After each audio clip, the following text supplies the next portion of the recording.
हमारा एक विषय है, हमारे भाई मोनू मानेसर, जिस भाई ने इस देश के अंदर 1,14,000 गौ माताओं को ऑन रिकॉर्ड बचाया है, मोनू मानेसर। और भाई वो किसकी सेवा कर रहा है? माँ की, जिस माँ का दूध पी करके हम बड़े हुए हैं। तीन ही तो चीज है भाई, धरती माँ का अन्न खाते हैं, अपनी माँ का दूध पीते, गौ माता का दूध पीते हैं। भाई जो उसकी रक्षा सुरक्षा में जो बंदा लगा हुआ है, आज उस पे ऐसे ऐसे एलिगेशन लगाए जा रहे हैं कि फलाना बिश्नोई से उसके कनेक्शन है, फलाने से उसके कनेक्शन है, ठिकाने से उसके कनेक्शन है। पहले वही जयपुर के राजस्थान के एसपी कमिश्नर डीसीपी साहब के बयान थे कि इनको यहाँ पर बिल्कुल भी लुप्त नहीं पाया गया है। नासिर जुनैद के हत्या में इनका कोई लेना देनी है, कोई लेना देना नहीं है। वीडियो है जबकि सोशल मीडिया पे। एकदम से कौन सी हवा आती है? क्या इस देश के संविधान को, इस देश की आईपीसी को, इस देश को कोई जादू मंत्र चला रहा है क्या? कोई बाहर से टाई अप कर रहा है क्या? कोई इस्लामिक कंट्री इस देश को चला रही है कि हाँ भाई अब कर दो मोनू मानेसर पे। पहले बयान ये आता कि कोई मतलब नहीं है, कोई लेना देना नहीं है इस केस से। अब लेना देना हो गया। एक उस भाई को कान पकड़ के बिठाया जाता है और एक मम्मन खान जो मेवात हिंसा में सबसे मेन आरोपी है, ठीक है, और एक आईएम वो क्या कहते हैं उसके, हैदराबाद के ओवैसी की नाजायज औलाद कार्यकर्ता, वहां पर जब उसको पुलिस वाले पकड़ने गए तो अब तो पुलिस देख रहा ना भाई, पूरी दुनिया ने ये चेहरा देखा है कि कैसे पुलिस वालों के सर फाड़ दिए गए, कैसे पुलिस वालों को दौड़ा दौड़ा करके मार रहे हैं। एक बंदे को पकड़ने के लिए भाई साहब 200 पुलिस वालों को दौड़ा दौड़ा करके मारा। और मम्मन खान को अरेस्ट करने के बाद ऐसा माहौल बना हुआ है, वहां पर धारा 144 लागू कर दी गई। ठीक है जी, तो समझ आ रहा है ना धारा 144 लागू क्यों करी है? वहां पर इंटरनेट क्यों बंद कर दिया? क्या क्यों? पूरे देश की सरकारों को पता है कि ये ऐसे लोग हैं जो यहाँ पर फिर दोबारा हिंसा कर सकते हैं, आगजनी कर सकते हैं, मारकाट कर सकते हैं। भाई साहब ये चल क्या रहा है? एक व्यक्ति ने 1 घंटे कुछ मिनट पहले एक छोटा सा बयान दिया था कि तुम्हारे जीजा आ रहे हैं। एक व्यक्ति ने 1-1.5 घंटे के अंदर 13 साल, 14 साल, 15 साल, 16 साल के बच्चों को कट्टा चलाना आ गया भाई साहब। 1 घंटे के अंदर ही पेट्रोल बम तैयार कर लिए, 3-4 मंजिल पे पत्थर चढ़ा लिए, आगजनी कर दी। ये किसी को नजर नहीं आ रहा। भैया विपक्ष कह रहा है मोमन खान को गिरफ्तार करने के बाद मुस्लिम खतरे में आ चुका है। अच्छा, मुस्लिम खतरे में आ चुका है। मैं कह रहा हूँ मम्मन खान की ऐसी जांच करी जाए, ऐसी जांच कराए, इस देश के अंदर सबसे जो धाकड़ इंटेलिजेंस है वो लगाई जाए। पाकिस्तान कनेक्शन पूरे 100% निकलेंगे। और पूरे मेवात के अंदर जितने भी साइबर सेल पे काम कर रहे थे, कौन जो साइबर सेल की ठगी चला रहे थे, उनके भी निकाले जाए कॉन्टेक्ट, और उनकी इंस्टा, उनकी फेसबुक, उनकी आइडिया सारे चेक करी जाए। जितने भी मम्मन खान से कनेक्टेड लोग हैं, सबके आतंकवादी संगठनों से कनेक्शन भी निकलेंगे। और पाकिस्तान कनेक्शन तो निकल चुके हैं। आप कह रहे हैं न्यू मेवात की हिंसा की जो है वो प्री प्लानिंग थी और बाहर देश कर रची गई थी। बाहर भाई साहब पूरी प्री प्लानिंग थी। 1 घंटे 40 मिनट में कोई ऐसी तैयारी ना होती। 1 घंटे और वो जो क्या कहते हैं क्रिश्चियन की नाजायज औलाद ने इस देश में सनातन को खत्म करने की बोल दी। कौन से हिंदुओं ने आगजनी कर दी बताओ? कौन से हिंदुओं ने गोली चलाई? 12-13 साल, 15 साल, 50 साल, किसने गोलियां चलाई? किसी ने आगजनी करी? किसी ने किसी की बहन बेटी की इज्जत लूटी? हिंदुओं ने नहीं लूटी ना। तो ये हिंदू है, ये सनातनी है भाई, और अपने घर को कोई बर्बाद नहीं करता, क्योंकि ये देश, ये हिंदुस्तान, ये हिंदुओं का घर है। ये हिंदुओं का घर है, ये मुसलमानों का घर नहीं है। अगर मुसलमान अपना घर, अपना देश और अपना धर्म इस चीज में मानते तो इस देश का नुकसान नहीं करते, इस देश के लोगों का नुकसान नहीं करते। आज देखो मम्मन खान अरेस्ट होने के बाद धारा 144 लागू कर दिए, फोर्स बढ़ा दी वहां पर। क्यों? क्योंकि वहां पर इंटेलिजेंस के द्वारा खबर आ चुकी है, दोबारा से ये दंगे फसाद करेंगे, ऐसी खबरें आ रही हैं। लेकिन भैया ओबीसी की पार्टी के तो लोग कह रहे हैं गलती तो हिंदुओं की है, वो मुस्लिम एरिया में गई क्यों थे? हिंदुओं की गलती है कि हिंदू इनको अपना समझ करके अपने पास इन्हें काम पे रख रहा है, इनसे सामान खरीद रहा है। सबसे बड़ी हिंदू की गलती है। भैया मैं हिंदुओं से पहले भी बोल चुका हूँ, बाइकआउट मुसलमान चालू कर दो, नहीं तो अगली बारी तुम्हारी है। हम नहीं देख सकते अपनी बहन बेटी के। भाई साहब जैतपुर एरिया के अंदर, कहाँ पर बता रहा हूँ, फरीदाबाद के जैतपुर एरिया के अंदर मुसलमानों ने 2 लड़कों को चाकू मारा, एक मर गया ऑन द स्पॉट। अभी फिर 2 दिन बाद फिर दोबारा दिल्ली के कालिंदीगुंज एरिया में मुसलमानों ने अपने पड़ोसी को चाकू मारा, फिर उसमें से एक मर गया। क्या चल रहा है? कभी कोई मर रहा है, कभी कोई मर रहा है, कभी कोई मर रहा है, फिर भी तुम लोग अपनी आंखों पे काली पट्टी बांध करके चल रहे हो। इनके मीठे मीठे प्रोपेगेंडे में आ रहे हो। मीठा झेर होता है, अपने दरवाजे के एक कोने पे नमक रख दो और एक कोने पे मीठा रख दो।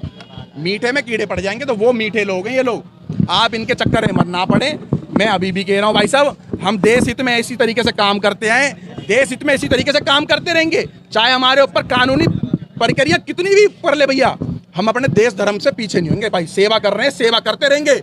और मेरे भाइयों, आप लोगों से भी हाथ जोड़ के निवेदन है, हमारे घर पे और हमारे परिवार पे और हमारे पे कोई दिक्कत नहीं आ रही है। हम अपने समाज और अपने धर्म, हम अच्छा वो चाकू लगा रहे हैं और हम नफरत फैला रहे हैं। वो हमारे बहन बेटियों को, बच्चे हो मार रहे हैं, इज्जत लूट रहे हैं। एक वो मुंबई के अंदर एक मुसलमान 42-45 साल का मुसलमान 10 से 12 साल की बच्ची का बलात्कार कर देता है, हम नफरत फैला रहे हैं। वाह जी वाह। एक और मुसलमान एक हिंदू लड़की को काट करके कुकर में उबाल देता है, उसके टुकड़े, उसका सर के बाल और उसके पैर मिले, हम लोग भाई साहब नफरत फैला रहे हैं। एक मुसलमान एक बच्ची के 35 टुकड़े कर देता है, हम हिंसा फैला रहे हैं। तो भैया जी वो अपराधी है, उसको सजा मिल रहा है ना। आप एक तो यही क्यों अपराधी हैं? मैं इसलिए तो कह रहा हूँ, ये क्यों टारगेट मैं सबको टारगेट नहीं कर रहा। मुसलमान समाज को नहीं आ रहा भाई सामने। आजादी है यहाँ पे, क्या चीज? आजादी है यहाँ पे बोलना, सनातन भैया मेरी बात, आपत्तिजनक बात विजय जी कही। आपत्तिजनक बात नहीं।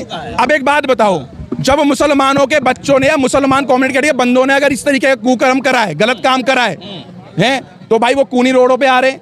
अभी तुम सुनो, अभी मुसलमान धर्म के बारे में तुम बोल दो, देश के रोडों के ना रोड जाम करने लगेंगे और देश में नारे सुनोगे आप, गुस्ताखे नबी की एक ही सजा, सरतन से जुदा, सरतन से जुदा। इसी देश में एक ऐसी आसमानी किताब है जिसमें लिखा है हिंदू मुस्लिम, हिंदू सिख काफिर, काफिर है, इनकी गर्दनें उतारो। एक कॉपी मैं नहीं बोल रहा हूँ भाई साहब, क्या बुक नहीं है ऐसी, है ना? एक ऐसी बुक है ना इस देश के अंदर, कुएं भाई। और हमारे मनीष मूर्ति को ऐसे जलाया जाता है, हम कोई दंगे फसाद कर रहे हैं भाई साहब। आंख मत बांधो, अगली बारी तुम्हारी प्रोटेस्ट कीजिए ना, प्रोटेस्ट कीजिए ना। क्या किसने मना किया है? कैसे प्रोटेस्ट करें भाई साहब, कितना प्रोटेस्ट करें? आप लोग लगातार मांग कर रहे थे कि मामन खान को गिरफ्तार करो, अब गिरफ्तारी हो गई है, क्या खुश हैं आप लोग? भाई साहब उसे घुटने में बिठाओ। एक गौ सेवक को, एक गौ सेवक देशभक्त को तुमने बिठा कर कान पकड़वा दिए, इसको मुर्गा बनाओ नंगा करके इसको, मामन खान को। तब मम्मन खान जैसा दोबारा भारत की संसद में खड़े होकर के कोई साला यूं नहीं बोले प्यासी फोड़ दूंगा।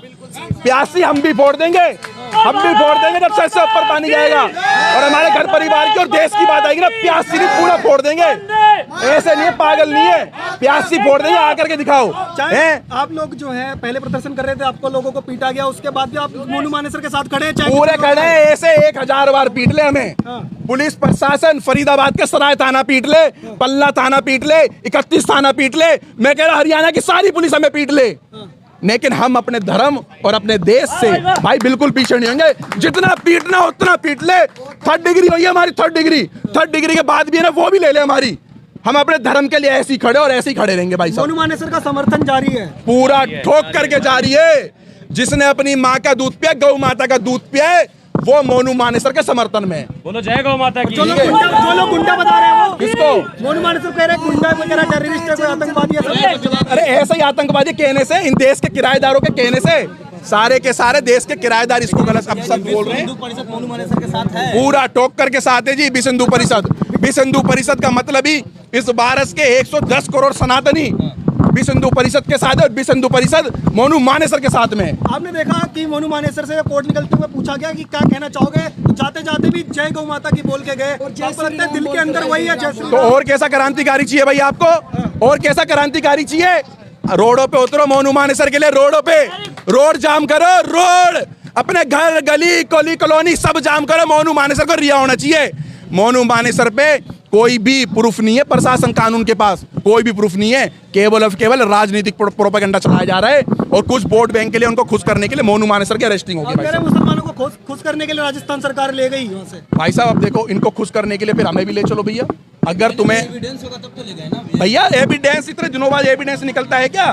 एक एसपी पहले बयान देता है कि इसके खिलाफ कोई सबूत नहीं है, और एकदम से सबूत इकट्ठे हो जाते हैं। ऐसा क्या है भाई साहब? मैं बताता, सुनो। मम्मन खान जो था, इसका एक प्रोपेगेंडा था कि इस देश में G20 होने वाली है, इस G20 को कैसे खराब करा जाए इस देश के अंदर। मम्मन खान का केवल एक ही प्रोपेगेंडा था, और ये सारे के सारे एक मिलजुल करके कभी यहाँ चौकी गोली चला रहे हैं।